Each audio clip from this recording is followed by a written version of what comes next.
Olá pessoal, eu sou a professora Jossana Ferreira e hoje vou mostrar nesse vídeo para vocês mais uma forma para analisar circuito que é através do método de análise nodal. Bom, nesse vídeo eu vou mostrar o procedimento, né, para a gente resolver um circuito por esse método e um conceito de supernó, tá, que está relacionado com alguns circuitos característicos, tá, que eu mostro já já para vocês. Bom, primeiro de tudo, qual que é o objetivo desse método de análise nodal? Esse nome nodal, né, tem a ver com nó, ou seja, mais precisamente com tensão nos nós. Então, o objetivo do método de análise nodal é encontrar a tensão nos nós. Mas o que é uma tensão num nó? Né? Parece uma coisa meio solta, mas sempre que a gente fala uma tensão em um determinado ponto do circuito, ou nó, né? Enfim, se eu me referir a algum elemento, alguma posição, sempre é a tensão, a diferença de potencial deste ponto até uma referência, que é o que a gente chama de terra. Então, de cara já dá para perceber que eu vou precisar ter uma referência. Então, a tensão no nó é a tensão do nó até esse ponto de referência. Joia?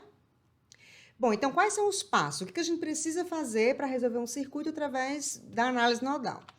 Bom, primeiro de tudo é deixar o circuito organizado, né? Deixar o circuito planar, se a gente tiver algum fio sobre outro, ou algum desenho que não esteja muito claro, então, né, 3D, alguma coisa assim, a gente vai tentar redesenhar para que ele fique bem claro, né? Para que eu consiga identificar os pontos com maior facilidade, sem problema algum.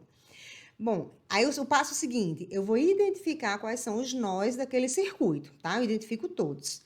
E na sequência, eu vou ter de adotar um deles para ser minha referência, tá? E eu já dou uma dica para vocês de que facilita nas minhas contas, nas minhas equações, se eu escolher a referência como sendo um nó que tenha muitas conexões. Então, eu vou olhar para os meus nós, vou ver qual que deles tem mais conexões, ou seja, tem mais ramos conectados a ele, e vou escolher aquele como referência, tá? Bom, aí o próximo passo seria o quê? Todos os ramos do circuito eu vou ter de arbitrar um sentido para as correntes de ramo, né? Não tem problema eu não saber qual é o sentido real, eu vou arbitrar. Aí, se por um acaso, quando eu calcular der positivo, o sentido está correto. Se der negativo, eu sei que está invertido, tá? Então, a gente vai arbitrar sem se preocupar se está correto ou errado. Aí daí eu vou pegar todos os nós, com exceção do terra, e vou aplicar a lei dos nós, a lei de Kirchhoff para as correntes. Lembra que a gente arbitrou os sentidos de todos os ramos, das correntes de todos os ramos, então agora a gente vai pegar e aplicar a lei dos nós.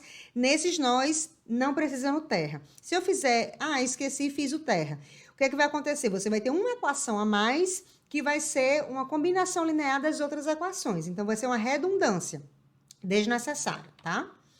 Bom, depois que eu fiz isso, eu vou escrever, vou pegar essas correntes que eu arbitrei o sentido e vou escrever o valor dessas, as expressões, na verdade, dessas correntes de ramo em função das tensões nos nós, tá? Porque quando eu fizer isso, que eu pegar as expressões dessas correntes e substituir nas minhas equações lá, que eu obtive lá das leis dos nós, eu vou ter equações onde as minhas variáveis vão ser justamente as tensões nos nós, tá? Então, é isso que a gente vai fazer para calcular essas tensões nos nós, certo?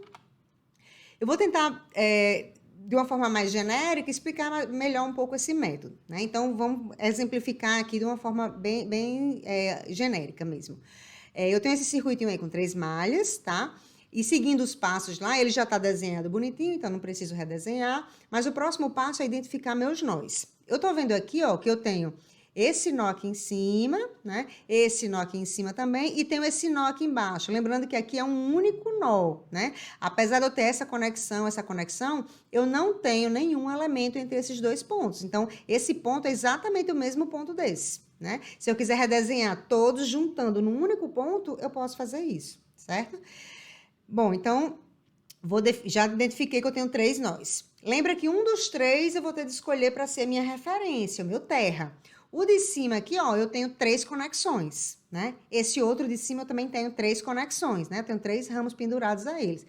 Esse nó aqui de baixo eu tenho 4 conexões. Tenho esse ramo da fonte, esse ramo do R3, o ramo do R4 e o ramo da fonte de corrente.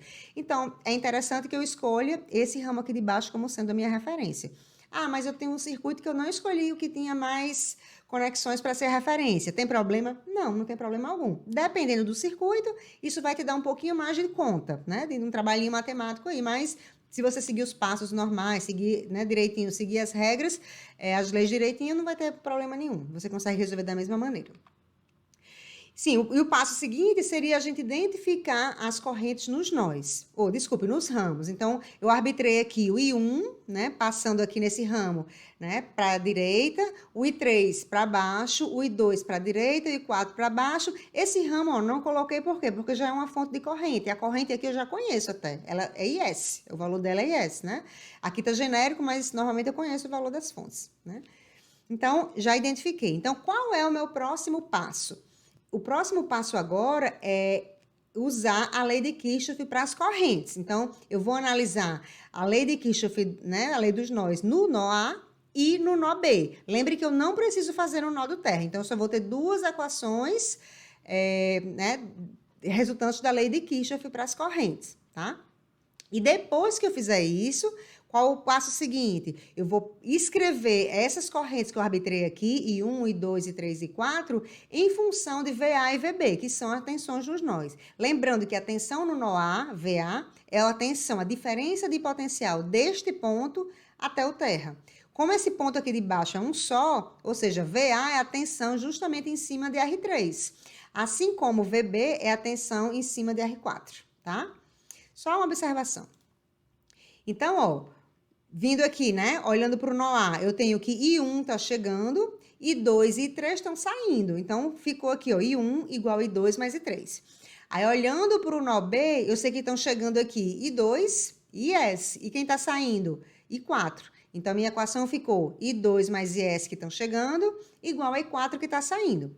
Certo? Então, a etapa seguinte seria o que agora? A gente escrever as correntes em função das tensões nos nós A e B.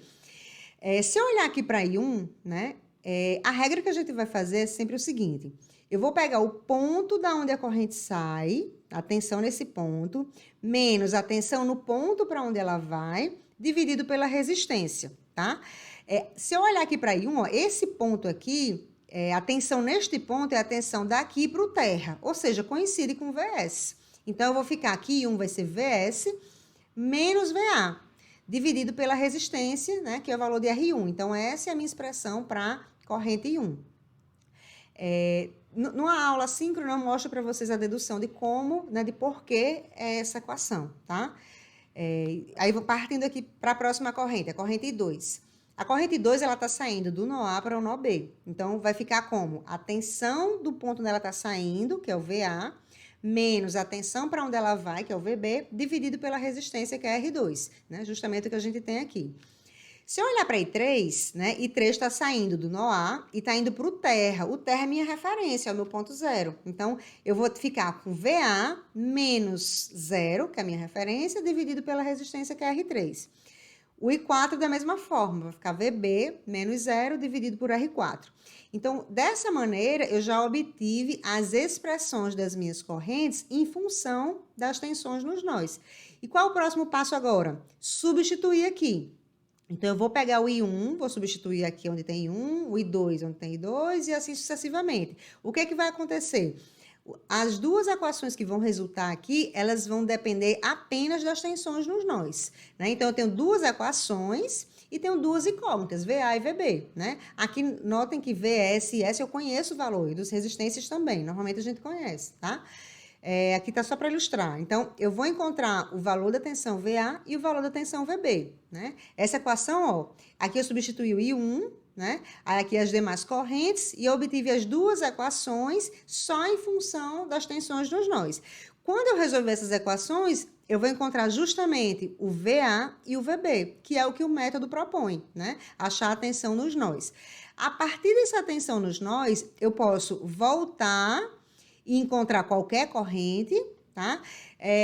De cara, eu também já posso encontrar as tensões, né? Por exemplo, se eu quiser a tensão em cima de R2, né? Eu já posso relacionar VA com a tensão em R2 e VB, eu já tenho conhecimento sobre VA e VB. Enfim, eu consigo realmente encontrar todos os parâmetros do circuito, tá? Bom, e o conceito de supernó, né? O conceito de supernó, ele vem de uma situação, né, que a gente não tem como aplicar diretamente, né, essas regrinhas tal como como eu acabei de explicar para vocês, né? Então, o que seria isso? Se eu distribuísse, vamos supor que eu distribuísse as correntes aqui e distribuir uma corrente nesse ramo que liga os nós 2 e 3. Se eu distribuir essa corrente, como é que eu ia escrever essa corrente em função das tensões dos nós, né? Eu ia dizer que seria a tensão no ponto 2 menos a tensão no ponto 3, só que aqui não é um resistor. Eu não posso dizer que é dividido por VS2, estaria errado, tá?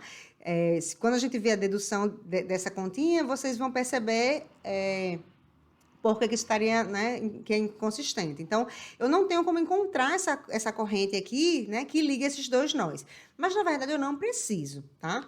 Então, o que seria o supernó? O supernó é porque, se eu considerar aqui as correntes que chegam e saem do nó 2 e as correntes que chegam e saem do nó 3, é como se elas são a mesma sob o ponto de vista desse ramo aqui, tá? Então, esse ponto que liga os nós 2 e 3 é justamente o que a gente chama de supernó. Então, como é que a gente vai tratar um supernó, tá? A gente não vai distribuir uma corrente aqui no meio, tá? E o que a gente vai fazer? Vamos supor que eu distribuí as outras correntes, aqui essa corrente está passando de 1 para 2, essa aqui está indo para baixo, aqui está para baixo, essa aqui também. Então, eu vou associar as correntes que entram, né, nesse supernó e as correntes que saem do supernó, como se esse ponto que está marcado em cinza fosse um único nó, né? Por isso que chama de supernó, porque é um nó formado por dois nós. Então, eu vou analisar que correntes estão entrando nesse supernó. Se eu olhar aqui, ó, vai ser essa corrente, ela está entrando no supernó, mas essa corrente aqui, ela também está entrando no supernó. E essas duas aqui, ó, estão saindo do supernó. Eu realmente tenho de enxergar o que está em cinza como sendo um único nó, tá? Um único elemento. Então, isso aí você realmente vai perder essa informação dessa corrente aqui, mas você ganha uma relação de tensão entre os nós 2 e 3, porque eu consigo associar a tensão no nó 2 com o VS2 com a tensão no nó 3, tá? A combinação entre elas, né, vai justamente dar uma equação a mais para o circuito. Então, por isso que a gente pode usar a lei de Kirchhoff para as correntes, a lei dos nós aqui, considerando os dois pontos como sendo um só, tá? Então, esse seria o conceito de supernó. E eu vou também mostrar para vocês a solução desses dois exemplos, tá? Onde a gente vai resolver esse circuito aí com 3 malhas, fonte de corrente, fonte de tensão, usando o método de análise nodal. E esse outro também, né? Que também é simples, a única diferença é que ele vai ter uma fonte de corrente dependente de corrente, tá? Então, segue o roteiro que a gente vai resolver esses exercícios aí, tá bom? Até já!